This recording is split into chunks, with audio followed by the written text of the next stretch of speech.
If there was one physical subject, one material subject that we should focus on, in my opinion, it is very clear that the head of the snake is the financial system. We can argue till the end of time about who runs the world. Is it the Jesuits? Is it the reptilians? Is it the Illuminati? Is it the Freemasons? We can go on and on and on and on about this. But I don't think it is reasonable to even begin arguing about the mechanism that is used to exert this control. The mechanism is finance. The whole point of finance is to indebt, otherwise to enslave. What is a mortgage? I mean, what does that stand for? It's a death grip.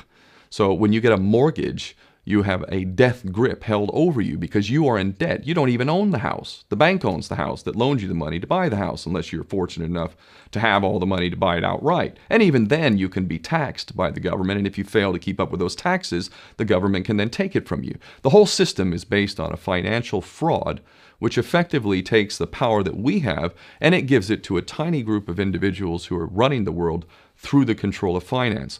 With the infinite supply of money that we have allowed them to take, they have literally an infinite supply of money, and with that money, and from their psychopathic point of view, they have bought everything and everyone who can be bought.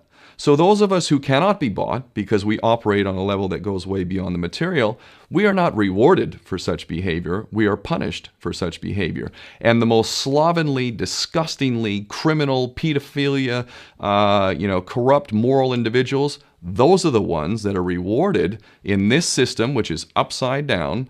We reward the pedophiles, we reward the corrupt, we reward the liars, we reward the people with no morals at all, and usually we compromise them under this system in terms of maybe a videotape. Maybe Barack Obama is gay. Maybe we have videotape of him having sex with another man, or perhaps some other acts that may be not so popular amongst many of the electorate.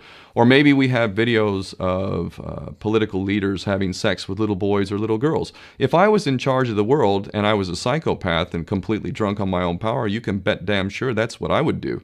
I wouldn't allow anyone in a position of power who wasn't completely compromised.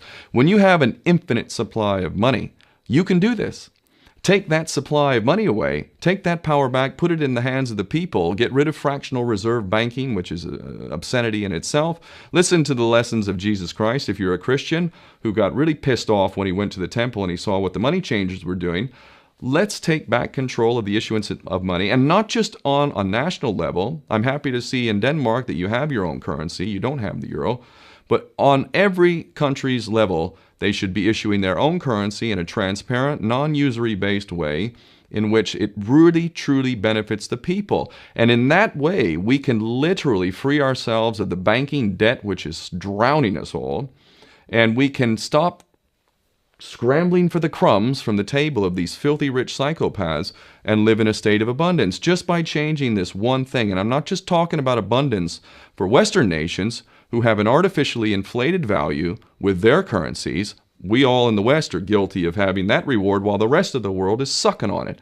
Every nation in the world can use a sensible financial policy to liberate themselves, to have world-class education, infrastructure.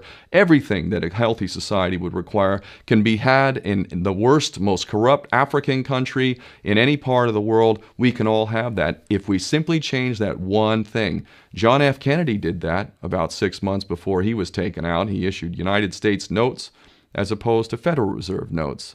I can assure you the powers that be knew the power of that act, and they took him right out. So the bottom line is, if we as people understand this very simple principle, just this one thing, change this one thing, we can solve every other problem you can name. I don't care what the problem is.